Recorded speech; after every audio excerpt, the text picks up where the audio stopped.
Good morning, Your Honor. William Lawrence on behalf of the people. Good morning, Your Honor. May it please the court, Robert Plumpy on behalf of Mr. Cox. He stands to my right and we're ready to proceed. All right, have you reviewed the pre-sentence report prepared in this manner? Yes, Your Honor, a couple of minor corrections, if I might. You may. First of all, it says he was unemployed back in December of 2015. He actually was employed as a welder working at S&A Welding. As far as where he was living on Hazelwood Street in Inkster, Michigan, not at 41 Alexis Street as alleged on page 3. Other than that, the report appears to be factually accurate, Your Honor. I hear from the people. Judge, we've had an opportunity to review the pre-sentence report as well. We don't believe there's any additions, deletions, or changes that need to be made to the report. If the court wishes to have us speak to the guidelines as they relate to the carjacking charge, we've had a chance to review those and we believe that there are any changes that need to be made. And beyond that, Your Honor, the family of the deceased, there's two of them anyhow who would like to be able to address the court when the court said that was appropriate. Very well. As to the robbery, you made reference to the carjacking. It's also non-robbery. The guidelines are the same, I believe, as far as being appropriately scored for both. What are the guidelines? The guidelines are 225 to 750 or life. All right. Family members may speak. Thank you, Your Honor. If I can have the family step forward. Go ahead.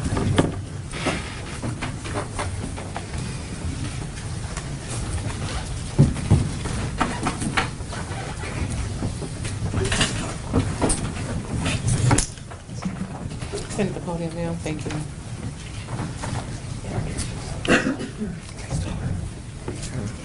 Good morning. Good morning. Madam, what is your name? My name is Denise Chandler. All right, you may proceed. I am the mother of Amber and Aaron Tolson, and I'm also going to represent William Tolson as well. I came today to speak on behalf of my children. I want you to understand what this tragedy has done to them. My son is 13 years old. My daughter's 14 and William is 7. Aaron adored his father. He worshipped the ground that he walked on.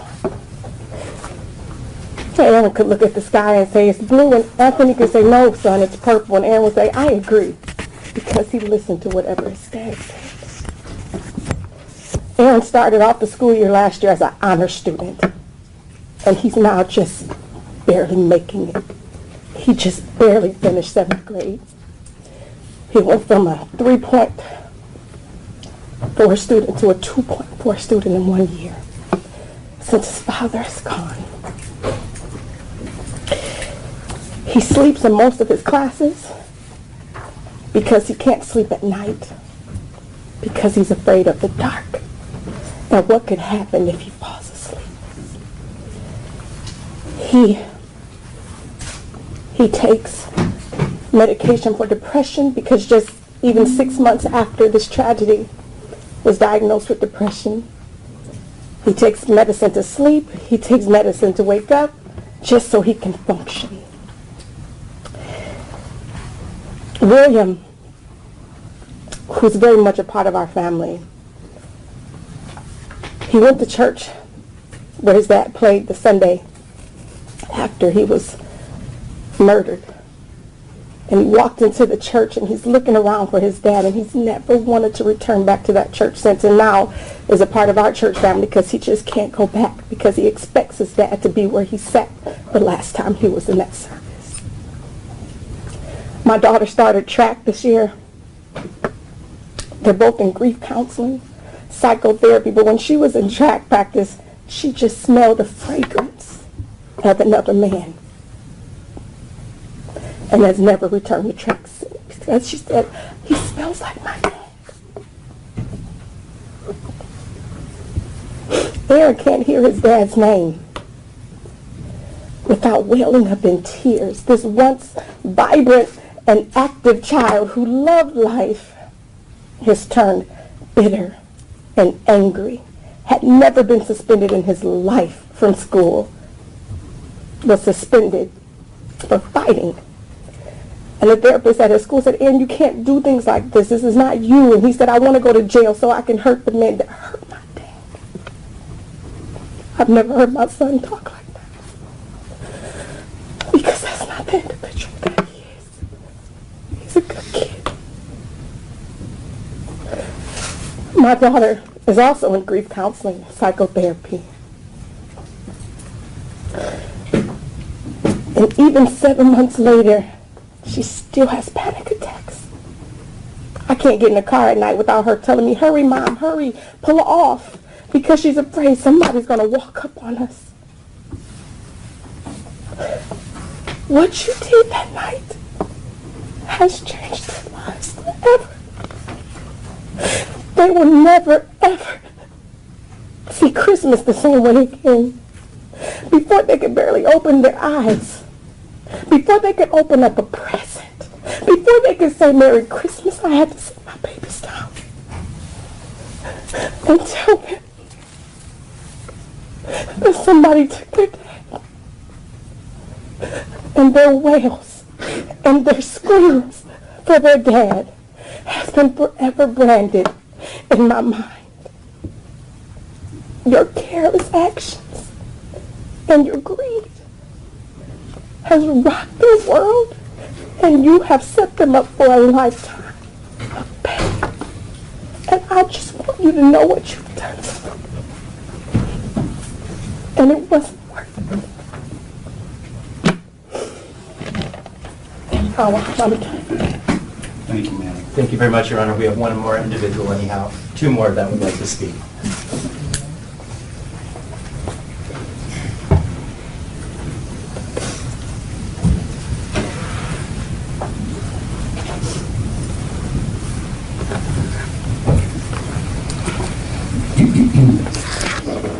Good madam. Good morning. Good morning. What is your name?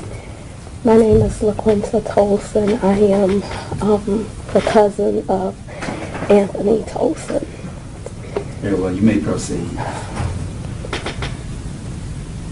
I want to read a note, a message from my cousin Allison Michelle Tolson, who is the sister of Anthony Tolson.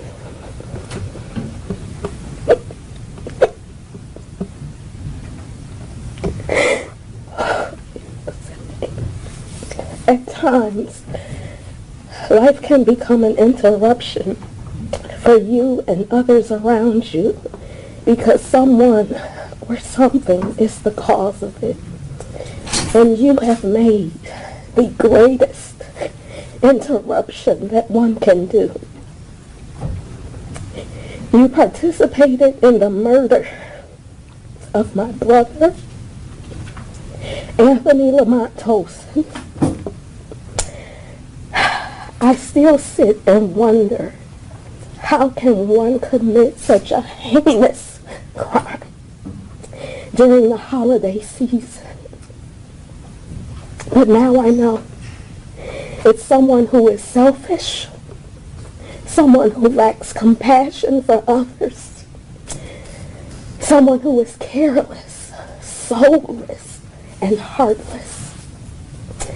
My life and my family's life will consist of prolonged Christmas interruptions. And over time it will get better. But we will always have the reminder of the worst Christmas gift that reaches beyond the edges of the universe by being informed on an early Christmas morning that your loved one has been killed.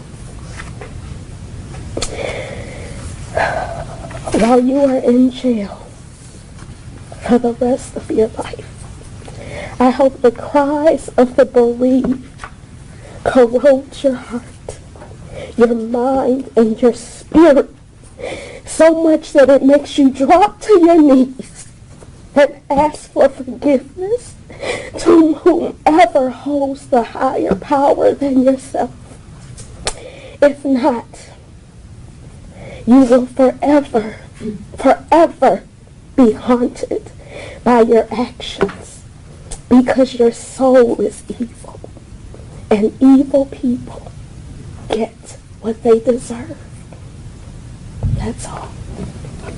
Thank you. Your Honor, finally, we would like to have Allison Tolson, the mother of Anthony Tolson.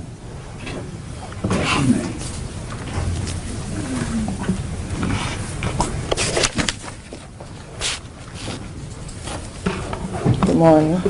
Thank you, Your Honor. I was in court several days, and Your Honor, you had made me. Every day. I'm here every day, and you had made mention some statement that that had a reflection on my life. You had asked someone, "What would your obituary say?" I pondered on that, and I thought about that and what I was going to write, and it made me think of my son. I thought of a poem, "The Measure of a Man." And the first stanza of it says, it's not how did he die, but how did he live?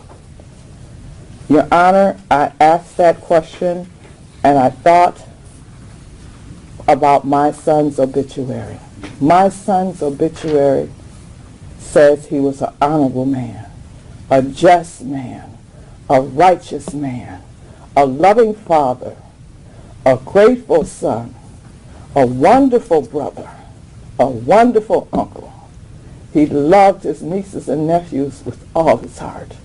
The greatest joy in his life was his children. Even though he played music around the world, his goal was to always come back to his children. He leaves a wonderful legacy for them. What will your legacy say for your son? Your legacy will say, I'm a murderer. Your legacy will say, I stole from children. My son is being honored. He's been deceased for 6-7 months now. He's still being honored. His friends come. They sit with me week after week, month after month. They call, they come. They're still doing tributes to my son. They're going to have a tribute next August 13th to my son. These are things that his children can be proud of, that their father was a man of God. They can hold their head high. For that I am grateful. I'm disappointed, heartless, and broken. Depression, as my daughter-in-law has said, is forever there. I will always be his mother. And you have hurt my family to a degree that you don't even understand. We are a very close family. His confidants are here. His first cousins, they're like brothers and sisters. You have interrupted a beautiful life, a giving life. He had so much more to do. And you and your friends interrupted that. But as my son and I used to read the Bible, and one of his favorite portions was, and it's also, his father was a minister, and his last sermon was Psalms 98, unto the Lord sing a new song. And that is something I'm going to do. My bucket list is to take my pictures of my son. My son traveled the world. I'm going to travel the world, all the places my son been. Take his picture. Okay, son, this is what you did. My son would be in New York at 9 a.m. in the morning. 5 p.m. he's in California working, earning a living, supporting his family. Thank you, Your Honor.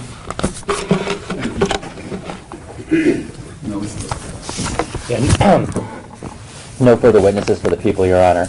We would just ask that for the intentional and premeditated murder of Anthony Tolson, that you sentence this defendant to life in the Michigan Department of Corrections with no opportunity for parole. And as to the carjacking and armed robbery, Well, we'd ask you to sentence on those charges to the top of the guidelines or beyond, Your Honor. defense, Your Honor, for the record, my client denies this particular crime, and he intends to appeal. And of course, his appeal papers are here. Thank you. sir, is there anything you'd like to say? Yes. This courtroom had me guilty before we even started. Before we even started, I was considered guilty.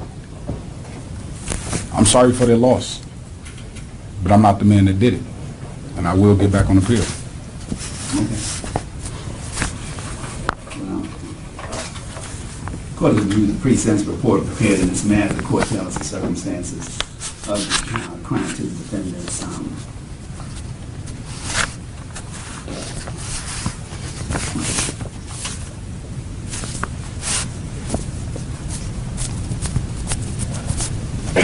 the defendant's background, and the court notes right away that it says the defendant has an extensive history of substance abuse problems. His future adjustment is poor. Defendant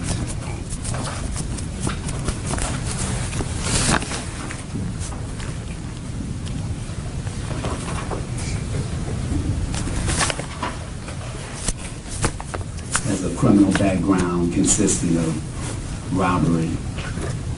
He's been to prison.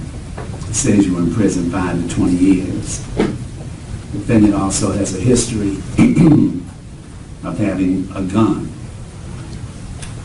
Spent 2 years with the Michigan Department of Corrections. Defendant has a history of assault, resisting, obstructing police. Defendant has been sentenced to probation and was not rehabilitated. Defendant has been sentenced to prison, has not been rehabilitated. Defendant has even had an opportunity under Section 411 to serve a sentence on a crime, and he still was not rehabilitated. Even in that case, there was a warrant for violation of probation. The defendant has even been placed on parole and has not been rehabilitated. In other words, despite efforts of society to have this defendant change, he's gotten worse. And the worst thing a person can do is take the life of someone else without justification. The defendant denies it. That's not unusual for defendants who have been convicted of first-degree murder to come to court, deny it, apologize to the family. What the court knows is that there was a jury trial and the evidence was abundant. And the jury based their verdict on the evidence. It's a very sad case because another valuable member of our community has had his life taken for no good reason. It's unfortunate that in some people's minds, life is cheap. It has no value, and that's what happened here. That car, this motor vehicle, was not more valuable than the life of this great man who was a father and who was a valuable member, contributing member of our society. What's sad is that when people like you commit these types of crimes, they're not thinking about the impact of the family. When we see what the impact is, children whose lives have changed in a negative way, families who are suffering way past the funeral, and will be affected the rest of their lives. It's another black eye for our community. And it's just got to end. It's got to end. People have to respect people more. People have to stop using guns Black Lives Matter, except it seems in this courtroom with so many young people. As to the murder in the first degree, life without parole. As to the felony murder, life without parole. As to the carjacking, 500 months to 1,000 months. As to the robbery armed, 500 months to 1,000 months. As to the possession of a firearm by the felon, 40 to 60 months. Those will run concurrent. And as a felony firearm second, that'll be 5 years mandatory consecutive. The court still recognizes rehabilitation.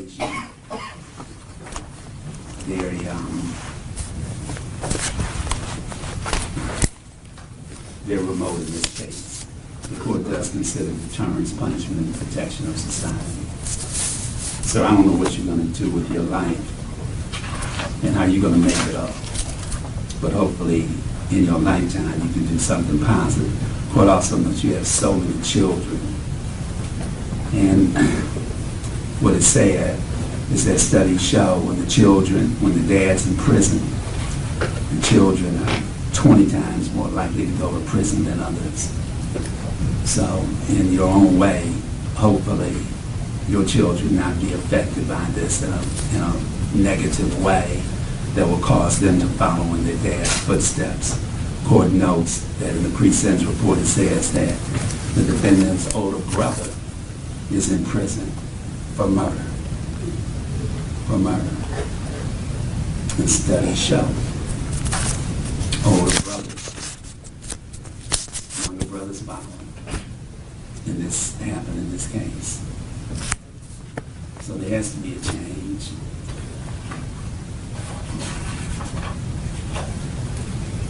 In addition to the sentence, you must pay $340 state costs, a crime victim assessment of $130, court costs of $1,300, attorney fees of $400. Now you're entitled to appeal this conviction to a higher court. If you are without funds to hire a lawyer, the court will appoint a lawyer for you. Will give the lawyer portions of your records and transcripts necessary to perfect your appeal. So sign the form.